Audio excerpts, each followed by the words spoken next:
ఈరోజు అనగా డిసెంబర్ 7వ తారీఖు సాయంత్రం 4:30 ప్రాంతంలో ఒక నెల్లూరు టౌన్లో ఒక చిన్న ఇన్సిడెంట్ ఒకటి జరిగింది. ఈ ఇన్సిడెంట్ ఏంటంటే, ఒక సిటీ బస్సులో డ్రైవరు కండక్టర్ వెళ్తున్నారు. ఆ గాంధీ బొమ్మ సెంటర్ దగ్గరికి వెళ్ళేపాటికి పక్కన రోడ్డుకి పక్కన బస్సుకి అడ్డంగా ఒక Pulsar vehicle, Bajaj Pulsar vehicle ఆపి ఉన్నారు. బాబు ఐస్ క్రీమ్ దగ్గర క్లీనర్ దిగి బండి ఎవరిదండి, ఇది ఎందుకు అడ్డం పెట్టారు అని చెప్తే, 3 వ్యక్తులు వచ్చారు, ఎందుకు అడ్డం పెట్టారని చెప్పేసి కీ తీసుకున్నాడు ఈ క్లీనర్ పేరు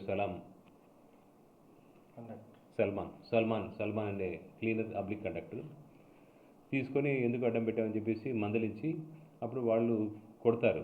ఈ క్లీనర్ ఎవరైతే కండక్టర్ ఉన్నాడో సల్మాన్ని కొడతారు.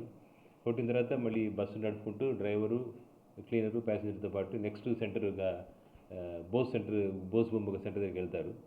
వెళ్తే అంతలోపల 2 బైక్స్లో 5 మంది ముద్దాయిలు, శ్రీకాంత్, మదను, తేజ, నితిన్, తేజోధర్, వీళ్ళిద్దరు 5 మంది 2 బండిలో వెళ్ళి ఆపిన బస్సు లోపలికి వెళ్ళి అందులో ఇద్దరు వెళ్ళి డ్రైవర్ని, కండక్టర్ని వాళ్ళ దగ్గర ఉన్న బ్లేడ్లతోటి ముఖాలు, తల కోస్తారు. సో వాళ్ళిద్దరికి కూడా రక్తగాయాలయ్యాయి. ఈ కేసును ఒక 307 ఐపీసీ అటెంప్ట్ మర్డర్ కేసులాగా బుక్ చేసి రిజిస్టర్ చేసి దర్యాప్తు చేస్తున్నాము. ఇందులో ఆల్రెడీ 3 ముద్దాయిలు కస్టడీలో ఇమ్మీడియట్గా మన 2 టౌన్ సిఐ, 3 టౌన్ సిఐ గారు వెళ్ళి 3 ముద్దాయిల్ని కస్టడీలో తీసుకోవడం జరిగింది. మిగిలిన 2 పారిపోయిన 2 కోసం మేము తీవ్రంగా ప్రయత్నం చేస్తున్నాం. దీని మీద గట్టి యాక్షన్ తీసుకొని ఆల్ పాసిబుల్ లీగల్ రెమెడీస్ మీట్లో ఫాలో అవుతాం. అది తెలియదు, మద్యం సేవించున్నారా లేదా అనేది ఇంకా దర్యాప్తులో ఉంది.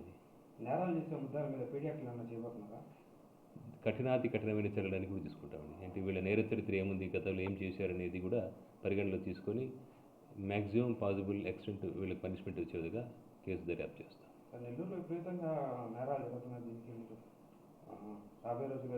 అంటే ఇది ఏదో ఒక వెనకల ఉన్న చరిత్ర ఉన్న కేసు కాదు.